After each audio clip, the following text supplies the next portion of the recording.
MGICS में आपका बहुत बहुत स्वागत। दोस्तों, आज हम जो चर्चा करने वाले हैं वो चर्चा है गद्यांश से संबंधित। आज गद्यांश से संबंधित हम दूसरा वीडियो लेकर आए हैं, या फिर मैं कहूं कि दूसरी क्लास है। पिछली क्लास में हमने लगभग 6 के आसपास गद्यांश को पढ़ा था। आज इसी श्रृंखला को हम आगे बढ़ाते हैं और कुछ गद्यांश को देखते हैं।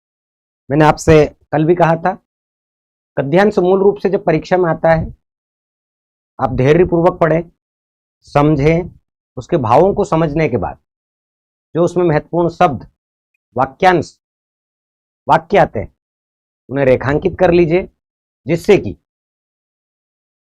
जो प्रश्न है उन्हें समझने में आपको आसानी। तो चलिए शुरुआत करते हैं। अपठित गद्यांश।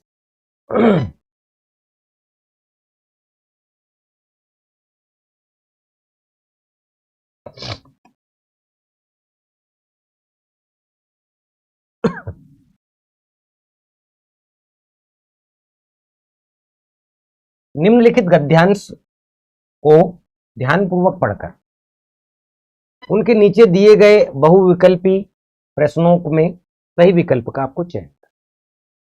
गद्यांश देख रहे हैं आप। अनुशासन का अर्थ है नियमों, विधियों का पालन। अनुशासन का अर्थ है नियमों, विधियों का पालन कर। अनुशासन की कसौटी है स्वशासन, अर्थात बिना किसी दबाव या भय के स्वयं सहज रूप में नियमों का पालन करना। जो व्यक्ति, परिवार, समाज या देश अनुशासित होता है, जो व्यक्ति, परिवार, समाज या देश अनुशासित होता है, वह प्रगति के पथ पर निरंतर आगे बढ़ता रहता है। अनुशासित व्यक्ति अपने आचरण में मूल्यों को व्यवहार में ढालकर आदर्श प्रस्तुत करता है। वह आत्मसंयम से यह समझता है कि क्या करना चाहिए। वह आत्मसंयम से यह समझता है कि क्या करना चाहिए, क्या नहीं करना।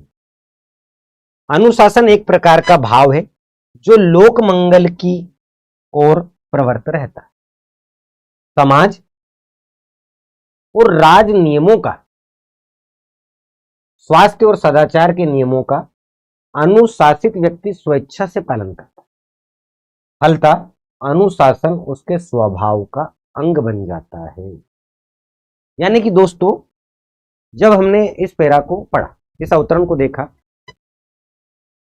तो प्रस्तुत अवतरण में हमें जो देखने को मिल रहा है, पूरे अवतरण में जो मूल रूप से जो भाव बना है, वो भाव बना है किससे संबंधित?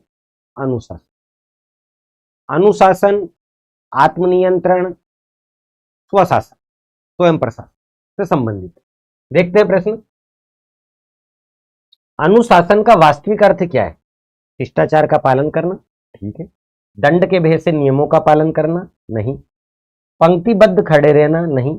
बिना किसी बाहरी दबाव के स्वयं नियमों का पालन करना, ठीक है। बिना किसी दबाव या भय के सहज रूप में नियमों का पालन करना, जो कि पैराग्राफ में आपको मिल जाए। शिष्टाचार का पालन करना, ठीक है, लेकिन मूल रूप से देखा जाए तो यहां पे जो नियरेस्ट उत्तर है, जो पास का जवाब सही ज्यादा है, वो बिना किसी बाहरी दबाव के स्वयं नियमों का पालन करना, बिना किसी दबाव या भय के स्वयं सहज रूप में नियमों का पालन करना। आत्मसंयम से क्या अभिप्राय? आत्मसंयम से क्या अभिप्राय? ए, वितरागी होना। बी, इंद्रिय दमन। सी, करने और न करने योग्य कार्यों का ज्ञान। और निराहार रहना। निराहार रहना, ध्यान दें, सरल प्रश्न है, जवाब लग जाएगा। आत्मसंयम से अभिप्राय क्या है? वह आत्मसंयम से यह समझता है कि क्या करना चाहिए और क्या नहीं करना चाहिए, ठीक है। करने और ना करने के कार्यों का,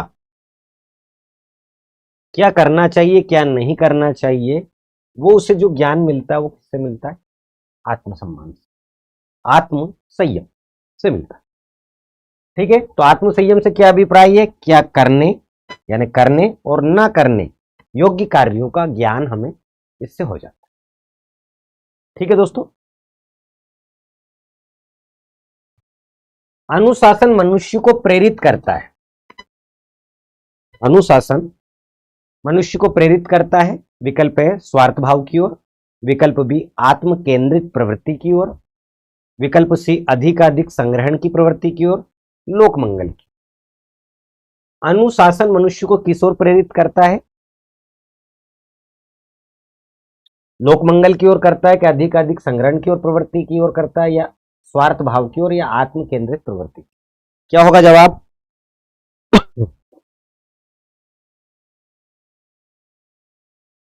बोलिए, आत्म केंद्रित प्रवृत्ति की ओर या लोक मंगल की भावना की ओर? लोक मंगल की ओर। कहां करेगा? लोक मंगल की ओर करेगा। ठीक है, अनुशासन एक प्रकार का भाव है जो लोक मंगल की ओर प्रवृत्त रहता है। अनुशासन एक प्रकार का भाव है जो लोक मंगल की ओर प्रवृत्त रहता है। अनुशासन मनुष्य को प्रेरित करता है किसकी ओर बढ़ाने के लिए? लोक मंगल की ओर बढ़ा। ठीक है, अवतरण का केंद्रीय भाव क्या है? बहुत सरल प्रश्न है, तो कोई दिक्कत नहीं। परिवार, समाज, लोकतंत्र या अनुशासन? अनुशासन। ये जो गद्यांश है ये मूल रूप से किसकी तरफ बात कर रहा है?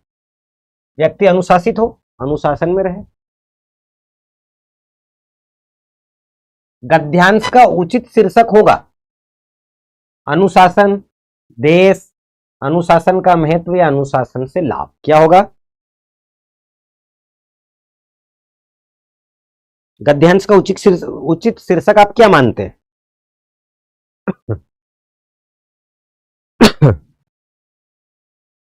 अनुशासन, देश, या अनुशासन का महत्व या अनुशासन से लाभ? अनुशासन का महत्व।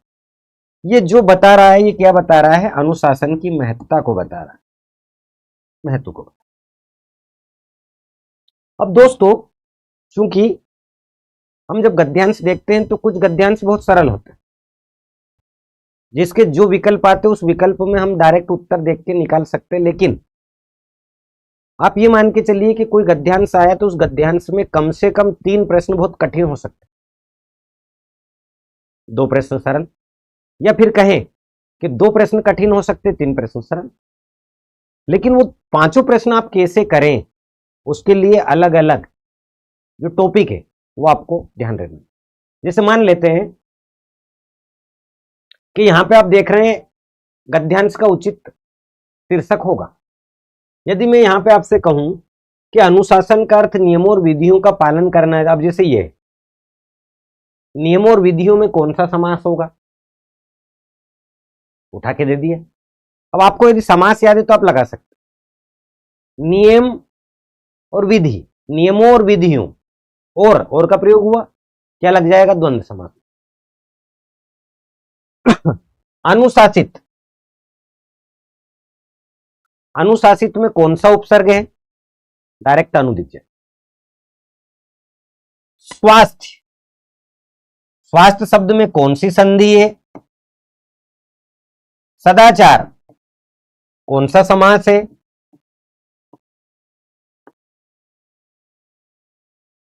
स्वास्थ्य। सु प्लस आस्थ्य, ऊ के बाद आ आए तो वाह, यण संधि। सदाचार में कौन सा समास है? सत है। जो आचार, आचार बोले तो व्यवहार, जिसका सच्चा व्यवहार है वो सदाचार। कर्मधारय समास, यानी कि पैराग्राफ में संधि पूछ सकता है, समास पूछ सकता है, उपसर्ग पूछ सकता है, किसी शब्द का अर्थ पूछ सकता है। ये हमें अच्छे से करना है, क्योंकि इस प्रकार के यदि प्रश्न आएंगे तो आप तुरंत बना देंगे। लेकिन हो सकता है कि स्वास्थ्य में कौन सी संधि है, विकल्प दे दिया, स्वास्थ्य में संधि बताइए, 4 विकल्प दे दे, संधि अच्छे से याद। सदाचार में कौन सा समास है, समास अच्छे से याद। तो इस प्रकार के प्रश्न देखने को आपको मिलेंगे। अगला पैराग्राफ देख रहे हैं आप। निम्नलिखित गद्यांश को ध्यानपूर्वक पढ़कर उनके नीचे दिए गए बहुविकल्पीय प्रश्नों में सही विकल्प का चयन कर। विचार विनिमय के लिए केवल मनुष्य को ही वाणी का वरदान प्राप्त है। वार्तालाप, विचार विनिमय के लिए केवल मनुष्य को ही वाणी का वरदान प्राप्त है। पशु पक्षी अपने भाव और विचार शारीरिक मुद्राओं और संकेतों द्वारा प्रकट करते हैं। वाणी के अनेक रूप हैं जो भाषा और बोली कहलाते हैं। प्रायः सभी स्वतंत्र देशों की अपनी अपनी भाषाएं हैं। उनके साथ स्थानीय बोलियां भी हैं जो भाषा का ही प्रादेशिक रूप है। सबसे अधिक सुगम, सरल व स्वाभाविक भाषा हमारी मातृभाषा कहलाती है। यह बालक को जन्मजात संस्कार से मिलती है। यानी कि मातृभाषा कैसी होती है? बालक को जन्मजात संस्कार से मिलती है। अन्य भाषाएं अर्जित भाषाएं होती है, वो सीखता है, अर्जन करता है, जो अभ्यास द्वारा सीखी जाती हैं। अपने परिवार, अपने घर परिवार, वर्ग, जाति और देश के मध्य विचार विनिमय के लिए सबसे सरल मातृभाषा ही है। अपनी मातृभाषा द्वारा जितनी सहजता से भाव व्यक्त किया जा सकता है, वैसा सहज सामर्थ्य किसी अन्य अर्जित भाषा में नहीं होता। राष्ट्र की एकता और पारस्परिक विचार विनिमय की सुविधा के लिए राष्ट्रभाषा की आवश्यकता में किसी को भी संदेह नहीं हो सकता। सभी राष्ट्र अपनी राष्ट्रभाषा को सम्मान देते हैं और व्यवहार में लाते हैं। स्वतंत्र भारत में भी हमें अपने राष्ट्र की भाषाओं को अपनाना चाहिए। राष्ट्रीय गौरव और स्वाभिमान के लिए यह आवश्यक है। राष्ट्रीय गौरव और स्वाभिमान के लिए आवश्यक। इस पैरा को जब आप देखते हैं तो आपके मन में विचार जो उठेगा, विचार जो मन में आएगा वो ये आएगा कि भाषा से संबंधित इसमें मातृभाषा, राष्ट्रभाषा से संबंधित चर्चा की गई, या फिर कहें कि हमारे देश की एक भाषा की चर्चा की गई, किसी राष्ट्र की एक भाषा का होने की चर्चा। तो इस प्रकार से हमें जो भाव देखने को मिलता है वो राष्ट्र की एकता और पारस्परिकता से मिलता है, राष्ट्र की भाषा से मिलता है, मातृभाषा से मिलता है। प्रश्न देखें, राष्ट्रभाषा का महत्व।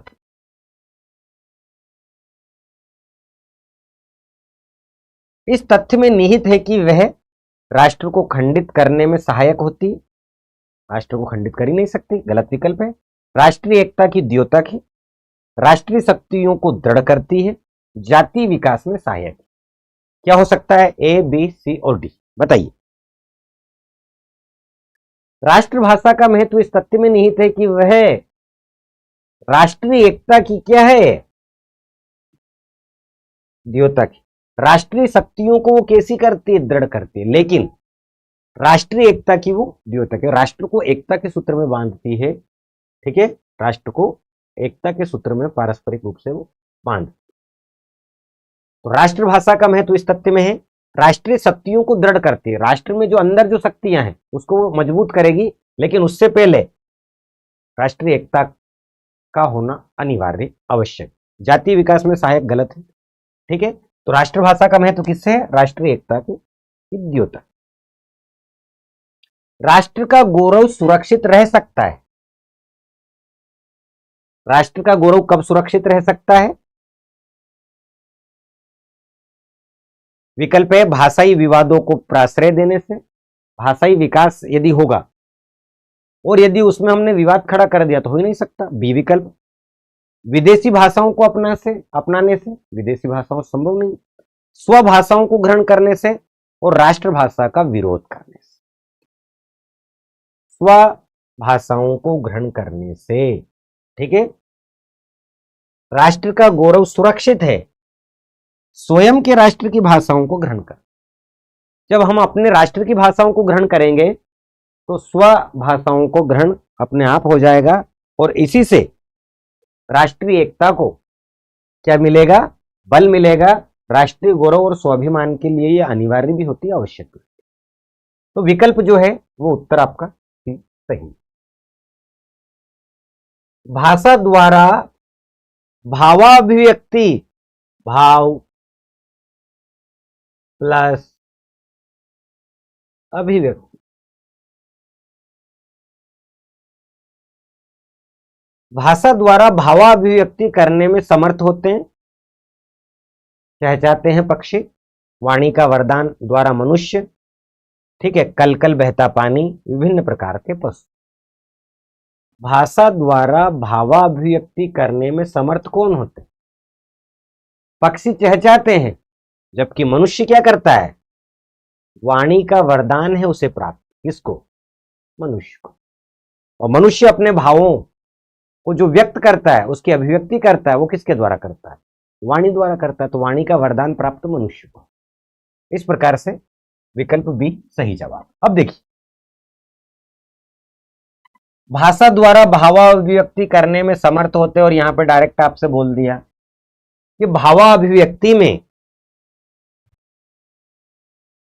कौन सा एक उपसर्ग है, एक उपसर्ग का नाम बताना। तो 4 विकल्प दे देगा, भाव, अभिव्यक्ति और वी। जैसे मान लेते हैं कि यहां विकल्प हम बनाते हैं, ये विकल्प बनाए हम, ध्यान देना। भाषा द्वारा भावाभिव्यक्ति करने में समर्थ होते हैं और रेखांकित कर दिया, रेखांकित शब्द में उपसर्ग है, ठीक है। अब हमको उपसर्ग देखना है। भाव, अभी, व्यक्ति का वी, ठीक है, और व्यक्ति। मूल रूप से आप देखेंगे तो भाव प्लस अभिव्यक्ति होगा, यानी कि विकल्प क्या है, उपसर्ग क्या है, अभी। व्यक्ति का भी आप संधि विच्छेद करोगे तो वी आएगा, पर चूंकि व्यक्ति अपने आप में जब विच्छेद होगा तब बनेगा, जबकि डायरेक्ट क्या दिखाई दे रहा, भाव प्लस अभी प्लस व्यक्ति। यहां जवाब आपका बी हो जाए। तो एक तो ये प्रश्न हो गया। दूसरा प्रश्न ऐसे भी पूछ सकता है कि भावाभिव्यक्ति में उपसर्ग की संख्या बताइए। इसका मतलब वो जानना चाह रहा है कि अब आप हर शब्द को विच्छेद करें, उसका संधि विच्छेद करें। भाव, जब आप भाव की संधि बनाओगे तो अयादि संधि बनेगी, भो प्लस आ। तो भो और आ दोनों ही उपसर्ग नहीं है, अभी उपसर्ग है। व्यक्ति का फिर आपने संधि विच्छेद किया, वी प्लस अक्ति, व्यक्ति, वी प्लस अक्ति, व्यक्ति। तो यहां पे फिर उपसर्ग हो जाएगा वी। तो इस प्रकार से भावाभिव्यक्ति में 2 उपसर्ग है। शब्द वो बना सकता है, शब्द वो दे सकता है, और उसे आपको मूल रूप से सीक्वेंस में जमाना है। तो भावाभिव्यक्ति में अभी भी उपसर्ग है, वी भी उपसर्ग है, लेकिन डायरेक्ट यदि यहां पर ऐसा दे कि अभी भी और वी भी हो, लगाना एक हो, तो आप लगाएंगे क्या, अभी को। मातृभाषा वह भाषा रूप है जो लचीला, सर्वाधिक ग्राह्य, लचीला और स्वाभाविक है। विकल्प बी कठोर, निरर्थक और दुर्लभ है। मस्तिष्क का विकास अवरुद्ध करता है, ज्ञान क्षेत्र को सीमित करता है। ध्यान देना, मातृभाषा वह भाषा रूप है जो लचीला डैश डैश डैश, सर्वाधिक ग्राह्य, लचीला और स्वाभाविक है, कठोर, निरर्थक और दुर्लभ है, मस्तिष्क का विकास अवरुद्ध करता है, ज्ञान क्षेत्र को सीमित करता है। ज्ञान क्षेत्र को सीमित कर नहीं सकता क्योंकि विस्तार देगा, मस्तिष्क का विकास अवरुद्ध नहीं करेगा क्योंकि उसका विकास करेगा। तो इस प्रकार से यहाँ पे जो विकल्प होगा वो सही जवाब होगा, क्या होगा, सर्वाधिक ग्राह्य, जो सबको समझ ले, सब उसे ग्रहण कर ले, लचीला और स्वाभाविक हो। ठीक है, अगला प्रश्न देखिए। अगला प्रश्न क्या कह रहा है? हमें मातृभाषा की आवश्यकता होती है क्योंकि वह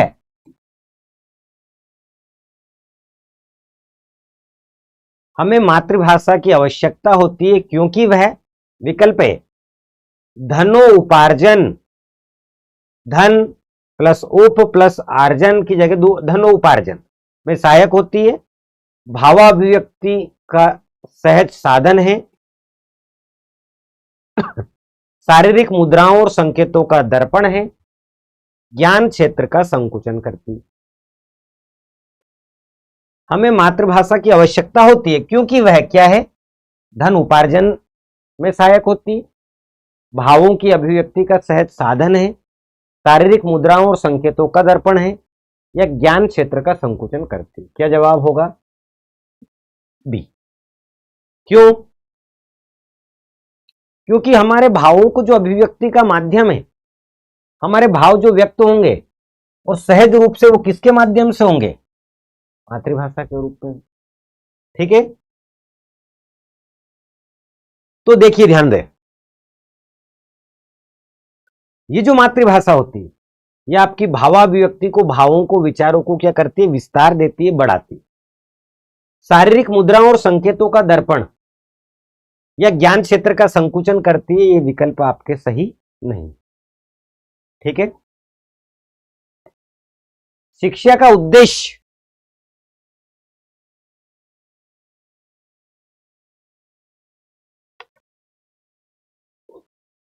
शिक्षा का उद्देश्य। बात करते हैं तीसरे गद्यांश की, और तीसरे गद्यांश का यह प्रश्न है जिसकी हम चर्चा भी करने वाले। शिक्षा साध्य नहीं है, शिक्षा साध्य नहीं है, अपितु साध्य तक पहुंचने का एक साधन है। हम बच्चों को केवल शिक्षित बनाने के उद्देश्य से ही शिक्षा नहीं देते, बल्कि हमारा उद्देश्य उन्हें जीवन के लिए सक्षम बनाना है। जो ही हम इस तथ्य को जान लेते हैं, हम शिक्षा के वास्तविक लक्ष्य से परिचित हो जाते हैं।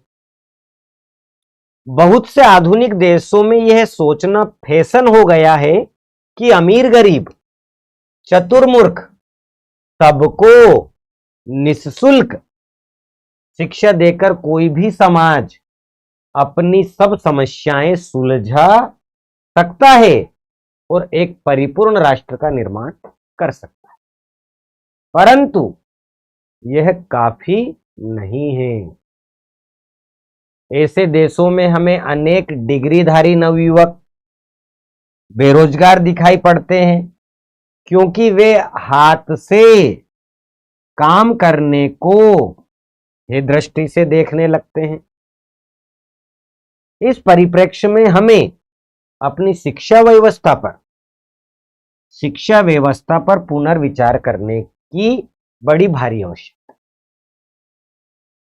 इतना काफी नहीं है कि शिक्षा की तो व्यवस्था पहले मिले, उसे चुन लिया जाए अथवा अपनी पुरानी शिक्षा व्यवस्था को चालू रखा जाए बिना इस बात की परीक्षा किए और देखे कि यह वास्तव में उपयुक्त है अथवा। दोस्तों, नई शिक्षा policy, new education policy NEP 2020, नई शिक्षा नीति जो कि इस देश की तीसरी शिक्षा नीति है। 1968 में पहली शिक्षा नीति लाई गई, 1986 में दूसरी शिक्षा नीति लाई गई। लेकिन शिक्षा नीतियों से हम कैसे कैसे समाज को बेहतर करें, आगे बढ़ाएं, शिक्षा से कैसे लोगों को अधिक से अधिक जोड़ें, नई जनरेशन को, नई पौध को कैसे हम आगे लें, इसका ध्यान रखा गया है नई शिक्षा नीति 2020। भारतीय ज्ञान परंपरा को लेकर इस शिक्षा को बनाया गया है। इसके 5 मापदंड है। उन सभी को ध्यान में रखकर जब आप सोचेंगे तो आपको शिक्षा साध्य नहीं अपितु साध्य तक पहुंचने का एक साधन है। इस भाव का भाव पता आपको चलता। तो ये जो पैराग्राफ है ये मूल रूप से शिक्षा से संबंधित है। शिक्षा का उद्देश्य क्या है? गरीबी मिटाओ है क्या? जीवन के लिए सक्षम बनाना है? निःशुल्क शिक्षा है या बेरोजगारी को दूर कर? शिक्षा क्या है? आपको और हमें जीवन के लिए वो क्या बनाएगी? सक्षम बनाएगी। और जब सक्षम बनाएगी तो गरीबी अपने आप मिटने लगेगी, निःशुल्क शिक्षा का महत्व बढ़ने लगेगा, ठीक है, और बेरोजगारी दूर हो जाएगी। तो शिक्षा का उद्देश्य क्या? जीवन के लिए सक्षम बनाना, जीवन को सक्षम बनाना, ठीक है।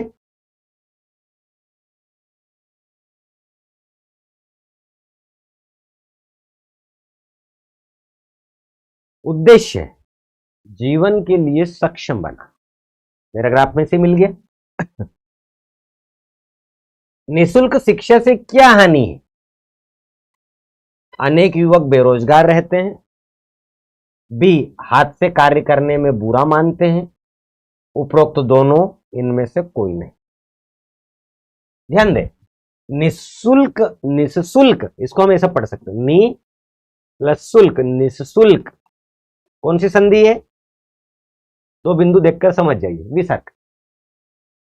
अनेक युवक बेरोजगार रहते हैं, हाथ से कार्य करने में बुरा मानते हैं। उपरोक्त ए और बी दोनों यानी सी इनमें से कोई नहीं। अब ध्यान देना, यहां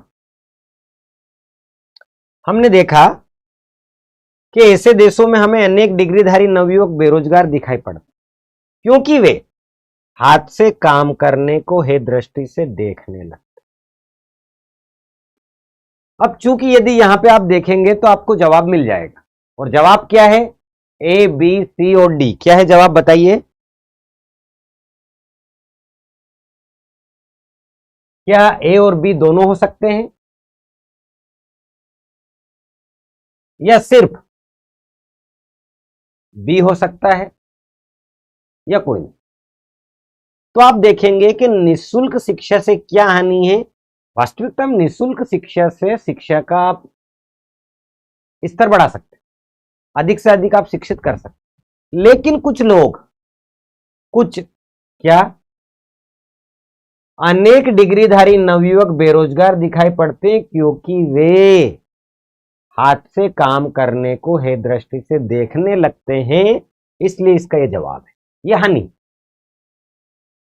उस हानि के कारण उत्तर है आपका बी।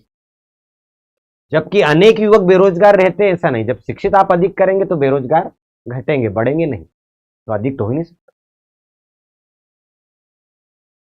बच्चों को किस उद्देश्य से शिक्षा दी जाती है? बच्चों को किस उद्देश्य से शिक्षा दी जाती है?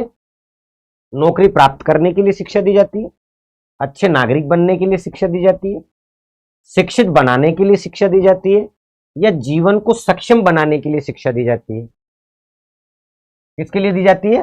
ध्यान देना, शिक्षा साध्य नहीं है अपितु साध्य तक पहुंचने का एक साधन है। हम बच्चों को केवल शिक्षित बनाने के उद्देश्य से ही शिक्षा नहीं देते, बल्कि हमारा उद्देश्य उन्हें जीवन के लिए सक्षम बनाना है। जीवन के लिए सक्षम बनाना है। तो बच्चों को किस उद्देश्य से शिक्षा दी जाती है? नौकरी प्राप्त करने के लिए नहीं, अच्छे नागरिक बनने के लिए, हाँ अच्छे नागरिक बनने के लिए दी जाती है। शिक्षित बनाने के लिए, हाँ ठीक है, जीवन को सक्षम बनाने के लिए। अब अच्छा नागरिक बनेगा तो जीवन अपने आप, जीवन को सक्षम बनाने के लिए, वो जीवन को बेहतर तरीके से निर्वाहित करे, जीवन को बेहतर तरीके से जिए, इसलिए जीवन को सक्षम बनाने के लिए शिक्षा दी जाती है। अच्छे नागरिक बनाना शिक्षा का काम है। लेकिन इन यहां पे यदि पास का जवाब देखेंगे तो आपको उत्तर मिलेगा जीवन को सक्षम बनाना, ठीक है, क्योंकि मूल भाव यहां पे आ रहा है। डी जवाब, समाज की सभी समस्याएं दूर की जा सकती। सभी को शिक्षित कर, समाज का विकास कर, अमीरों को शिक्षित कर, गरीबों को शिक्षित कर। देखिए, बहुत से आधुनिक देशों में यह सोचना फैशन हो गया है कि अमीर गरीब चतुर मूर्ख सबको निःशुल्क शिक्षा देकर कोई भी समाज अपनी समस्याएं सुलझा सकता। और एक परिपूर्ण राष्ट्र का निर्माण कर सकता है। परंतु यह काफी नहीं है। ऐसे देशों में हमें अनेक डिग्रीधारी नवयुवक बेरोजगार दिखाई पड़ते हैं, क्योंकि वे हाथ से काम करने को है दृष्टि से देखते हैं। इस परिप्रेक्ष्य में हमें अपनी शिक्षा व्यवस्था पर पुनर्विचार करने की बड़ी भारी आवश्यकता। समाज की सभी समस्याएं दूर की जा सकती है किससे? सभी को शिक्षित कर, समाज का विकास कर, अमीरों को शिक्षित कर, गरीबों को शिक्षित कर। दोनों नहीं होंगे, सभी को शिक्षित कर। जब सभी को शिक्षित कर देंगे तो समाज का विकास स्वतः हो जाएगा। शिक्षित करने से आपका सोचने का, समझने का और समस्याओं पर विचार करने का दृष्टिकोण बदल जाता है। तो स्वतः विकास कैसे हम करें, हम स्वावलंबी कैसे बने, ये शिक्षा से संभव है। जितना ज्यादा आप शिक्षित रहेंगे उतना ज्यादा आपके मस्तिष्क का, आपके विचारों में परिपक्वता का स्तर बढ़ जाए। ठीक है, सभी को शिक्षित कर समस्याओं को हम समाप्त कर सकते हैं।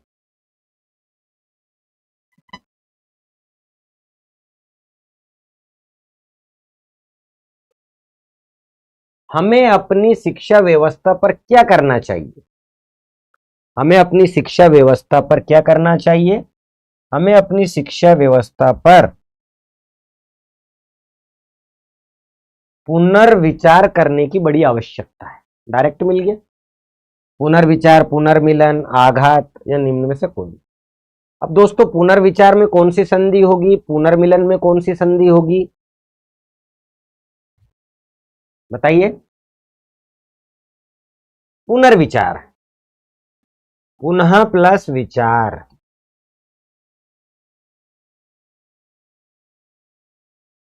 हमें पुनः विचार करने की आवश्यकता है। तो हमें अपनी शिक्षा व्यवस्था पर क्या करना है? पुनर्विचार करना, ना कि पुनर्मिलन। उपर्युक्त गद्यांश का उचित शीर्षक दीजिए। ये आपका अगला पैराग्राफ स्टार्ट हो।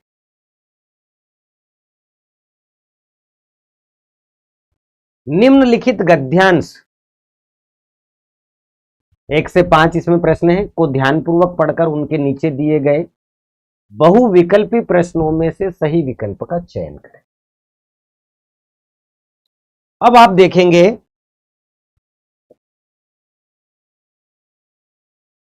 कि ये जो गद्यांश है, इस गद्यांश में आप किस प्रकार से गद्यांश को पढ़े। तो देखिए, अभी तक हमने जो लगभग 8 से 9 गद्यांश पढ़े, उस गद्यांश में, उन गद्यांशों में कुछ प्रश्नों की प्रकृति बहुत सरल थी। अब वो प्रश्नों की प्रकृति सरल बनाएगा तब भी गद्यांश से आपको जवाब ढूंढने, प्रश्नों की प्रकृति को कठिन बनाएगा तब भी आपको गद्यांश से जवाब देने ढूंढने। लेकिन कुछ प्रश्न ऐसे होते हैं जो, जैसे हमने देखा कि अरे शीर्षक, अब आप इसको जब धैर्यपूर्वक पढ़ेंगे तो आपको शीर्षक मिलेगा। कोई संधि हो, कोई समास हो, कोई अर्थ हो, किसी रेखांकित पंक्ति का अर्थ पूछ ले, तब प्रश्न की प्रकृति कठिन हो जाती है, पैराग्राफ यथावती रहता। ठीक है, चलिए हम चर्चा करते हैं, अगला देखते हैं।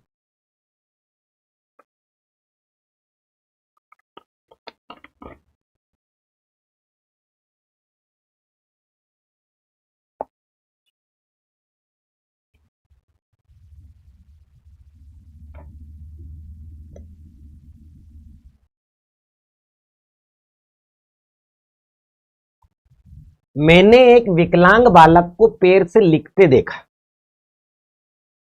तो मैं दंग रह गया। भगवान की लीला भी विचित्र है। साहसी, आत्मविश्वासी और जीवट स्वभाव के विकलांग तो हमें हतप्रभ बना देते। समाज में कुछ विकलांग तो अपने हथियार डाल देते हैं तथा दूसरों के प्रति आश्रित रहकर जीवन जीते हैं। कभी वे मंदिर के सामने, कभी स्टेशन के पास या किसी सार्वजनिक स्थान पर मांगने के लिए धरना दिए बैठे रहते। हमें चाहिए कि हम उन्हें अपने पैरों पर खड़े होने के लिए प्रेरित करें, उन्हें स्वावलंबी बनाने के लिए हर संभव प्रयास करें और उन्हें अच्छा जीवन जीने का मार्ग सुझाएं। तो दोस्तों, इस प्रकार से इस गद्यांश को हमें ध्यान से देखना।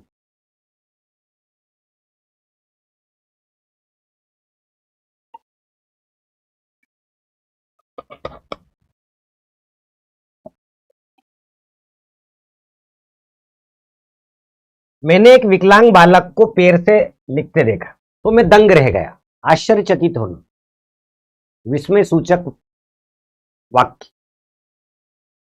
भगवान की लीला भी विचित्र है। साहसी, आत्मविश्वासी और जीवट स्वभाव के विकलांग तो हमें हतप्रभ बना देते हैं। समाज में कुछ विकलांग तो अपने हथियार डाल देते हैं तथा दूसरों के प्रति आश्रित रहकर जीवन जीते।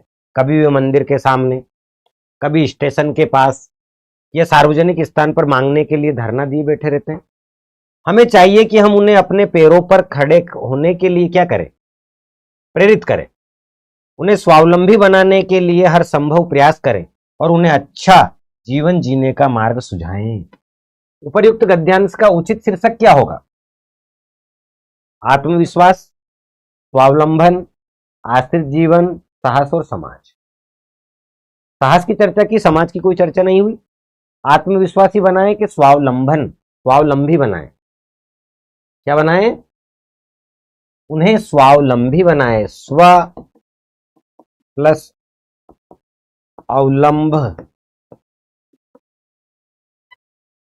स्वयं का सहारा वो बने, दूसरों पर आश्रित न रहे, स्वावलंबी बने। आत्मविश्वासी तो होंगे, कोई दिक्कत, ठीक है, स्वावलंबी बने। कुछ विकलांग कहां कहां धरना दिए बैठे रहते? बहुत सरल प्रश्न है जो यहां पे दे रखा था। मंदिर के सामने, कभी स्टेशन पर, ठीक है, सार्वजनिक स्थान पर। तो कुछ विकलांग कहां कहां धरना दिए बैठे रहते? मंदिर के सामने, स्टेशन के सामने, सार्वजनिक स्थान पर, उपर्युक्त सभी। जवाब क्या होगा? डी।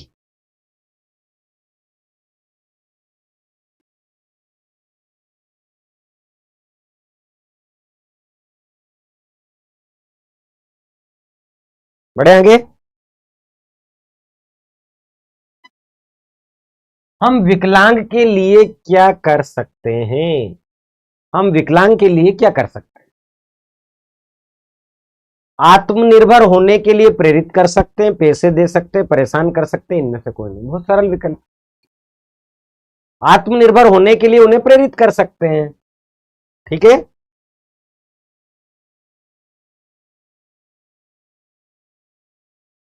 पैरों पर खड़ा होने के लिए प्रेरित कर,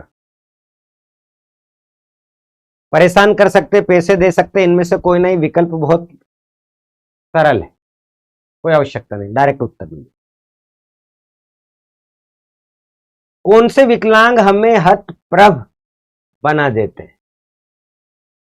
कौन से विकलांग हमें हतप्रभ बना देते हैं?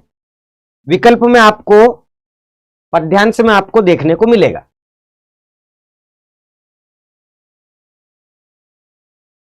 साहसी, जीवट, आत्मविश्वास। साहसी, जीवट और आत्मविश्वास हतप्रभ बना देते हैं, सोचने पर मजबूर कर देते हैं। कितना साहस है कि कोई व्यक्ति पैरों से लिखता हुआ देखें। हाथ नहीं है, कुछ लोगों के पैर नहीं है, फिर भी जीवन को शानदार तरीके से जीते हैं। लेकिन बहुत सारे लोग कुछ समस्या आने पर, कुछ परेशानी आने पर वो अपने जीवन को समाप्त कर लेते हैं। तो ये बहुत ही निराशाजनक और गलत कृत्य है। समाज से इसे क्या सीख मिलेगी? बल्कि आपका जीवन इस प्रकार का होना चाहिए कि समाज को आप दे शिक्षा, समाज को एक नई दिशा दें। जीवन में अनेक समस्याएं आएंगी, कष्ट उठाने पड़ेंगे, उतार चढ़ाव आएंगे, लेकिन आपको आत्मविश्वासी, साहसी बनना होगा। ये इस प्रकार के जब प्रश्न आते हैं तो आपसे शब्द के मूल भाव भी पूछ सकता है। संधि समास उपसर्ग की बात कर रहे थे हम। यहां के सामने, के पास, इस प्रकार के जो शब्द हैं वहां से भी प्रश्न बन सकता है, यानी कि अविकारी से प्रश्न बन सकते हैं। संबंध बोधक, समुच्चय बोधक, विस्मय आदि बोधक, निपात, यहां से प्रश्न बन सकते हैं, क्योंकि जो पैराग्राफ में जैसा आता है सिर्फ बनाने की जरूरत है, लिखने की जरूरत है। किसके सामने? के सामने। संबंध बता रहा है, योजक है कि समुच्चय के विस्मय, ये प्रश्न भी बन सकते हैं। मैंने एक विकलांग बालक को पैर से लिखते देखा। मैंने एक विकलांग बालक को पैर से लिखते देखा तो दंग रह गया। क्या रह गया? दंग रह गया। निम्न पंक्ति में कौन सा वाक्य है? यानी कि रचना के आधार पर हमें सरल वाक्य, संयुक्त वाक्य और मिश्र वाक्य, अर्थ के आधार पर हमें 8 प्रकार के वाक्य पढ़ने पड़ेंगे, तो इस प्रकार का प्रश्न आपसे जमे। मैंने एक विकलांग बालक को पैर से लिखते देखा तो दंग रह गया, मिश्र वाक्य।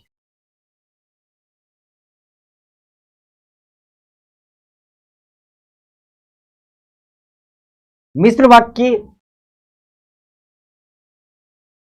दूसरा जो उपवाक्य है वो गौण है, दंग रह गया।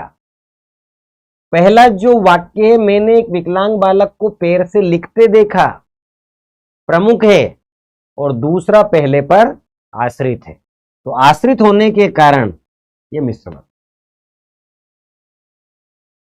मैंने एक विकलांग बालक को देखा, वो पैर से लिख रहा था,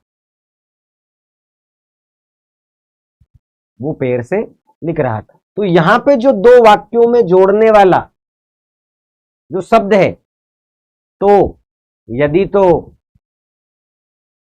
कि, जैसा, जिसमें, जिन्हें, जिससे, जिनको, ये मिश्र वाक्य में आते हैं। और वहीं संयुक्त में या, और, किंतु, परंतु, लेकिन, तथा, अतः, फलता, ये समुच्चय बोधक शब्द आपको देखने को मिले। सरल वाक्य में एक कर्ता होगा, कर्ता कभी कभी एक से अधिक भी हो सकते हैं, लेकिन क्रिया एक हो। तो इस प्रकार से इस गद्यांश में जो है मूल रूप से वो मिथवा। समाज में धर्म, ये आपका अगला पैरा।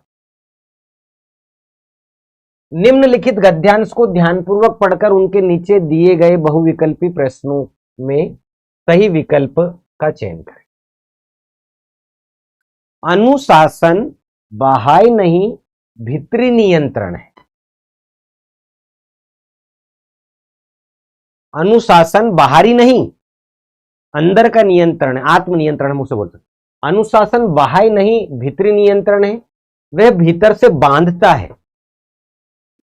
भीतर से बांधना धर्म से संभव है, मनुष्य को नैतिकता की ओर ले जाता है, और ले जाता है। वह व्यक्तिगत और सामाजिक व्यवहार के कुछ ऐसे मापदंड प्रस्तुत करता है जो हमें उच्च संस्कार दे सके। स्व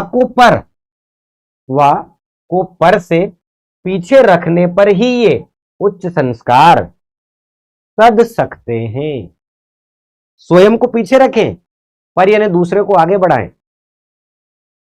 इसके लिए आत्मतोषी, अपरिग्रही होना आवश्यक है।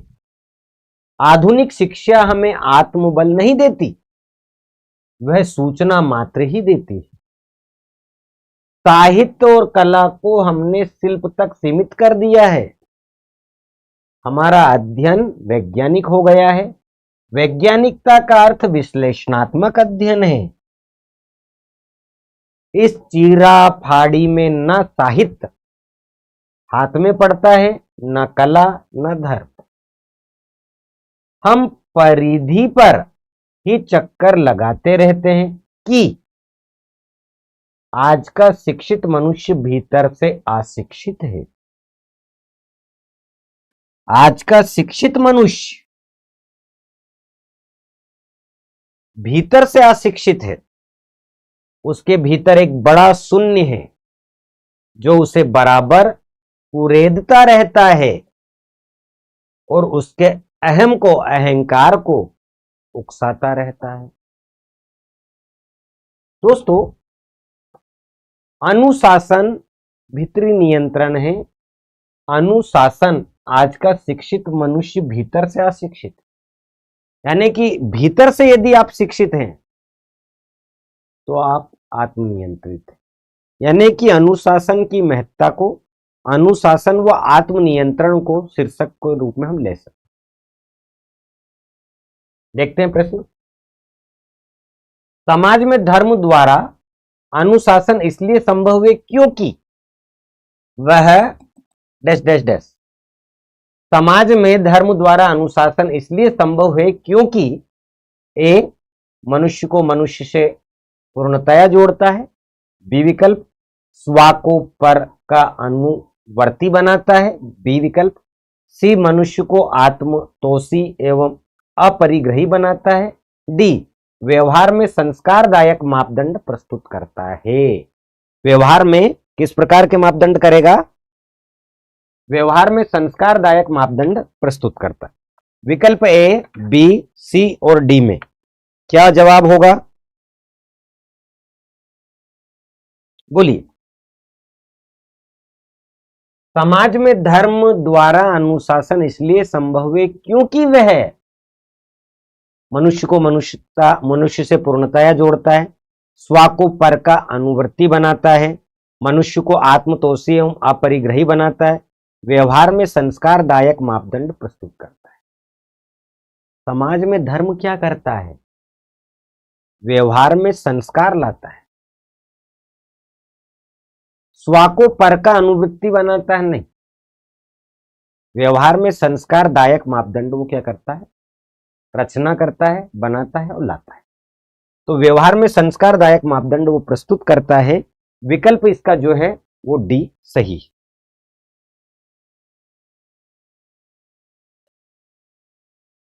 आधुनिक शिक्षित मनुष्य में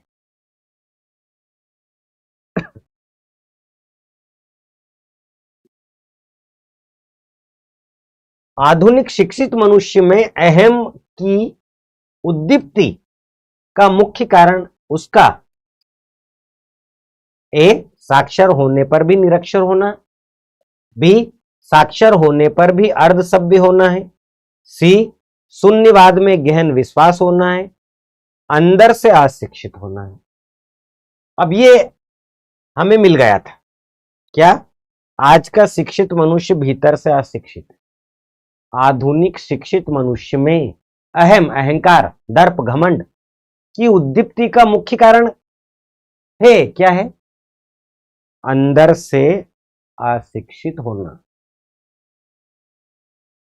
अंदर से वो कैसा है? अशिक्षित। जब वो अंदर से शिक्षित हो जाएगा तो वो अनुशासन में रहेगा, आत्मनियंत्रित रहेगा। इसका सही जवाब है आपका डी। अवतरण में यानी कि गद्यांश में, गद्यांश में मुद्रित पदबंध से अभिप्रेत है या अभिप्राय। अवतरण में मुद्रित पदबंध से अभिप्रेत है या अभिप्राय है। ए, मितव्ययी ना होना, बी, दरिद्र होना, सी, धन संग्रही ना होना, धन लोलुप होना।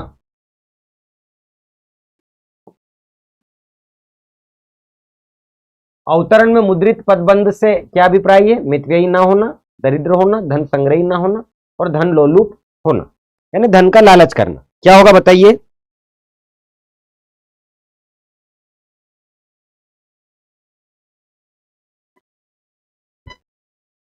धन संग्रही ना होना। ठीक है, धन संग्रही ना होना।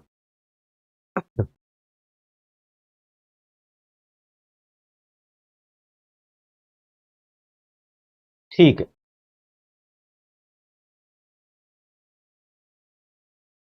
उच्च संस्कारों को साधने के लिए, उच्च संस्कारों को साधने के लिए आवश्यक है कि मनुष्य निज से पर को अधिक महत्व दे, लोक से परलोक को अधिक महत्व दे, परावलंबन से स्वावलंबन को अधिक महत्व दे, परा विद्या से अपरा विद्या को अधिक महत्व दे। क्या होगा? उच्च संस्कारों को साधने के लिए आवश्यक है कि मनुष्य निज से पर को अधिक महत्व दे,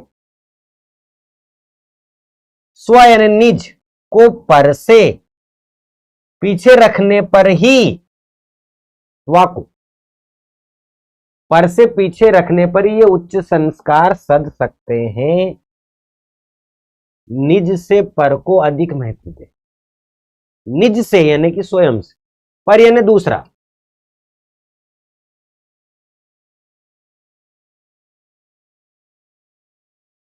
स्वयं से दूसरे को अधिक महत्व दे। क्योंकि जब आप इसे पढ़ेंगे तो ध्यान देना, जो हमें उच्च संस्कार दे सके, कौन से? हमने यहां पर देखा कि अनुशासन बाहरी नहीं भीतरी नियंत्रण है, वह भीतर से बांधता है, भीतर से बांधना धर्म से संभव है, मनुष्य को नैतिकता की ओर ले जाता है, वह व्यक्तिगत और सामाजिक व्यवहार के कुछ ऐसे मापदंड प्रस्तुत करता है जो हमें उच्च संस्कार दे सके, स्व को पर से पीछे, स्व को पर से पीछे, ठीक है, यानी कि स्वयं को पर से यानी दूसरे से पीछे रखने की बात कर रहा है, स्व को पर से पीछे रखने पर ही ये उच्च संस्कार हमें मिल सकते हैं, सच सकते, इसलिए इसका विकल्प है ए।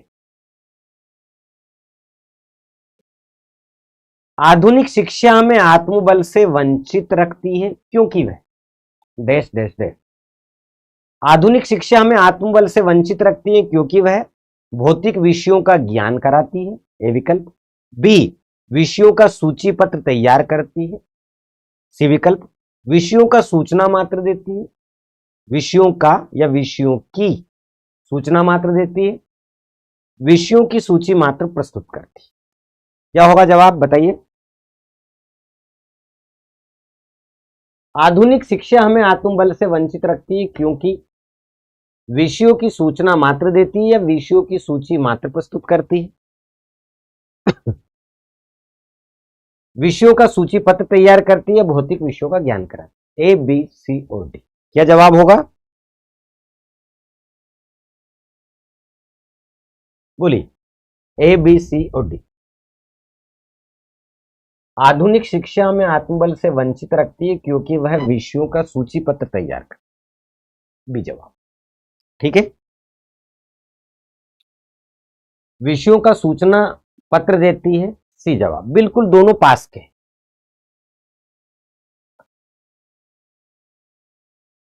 ठीक है दोस्तों,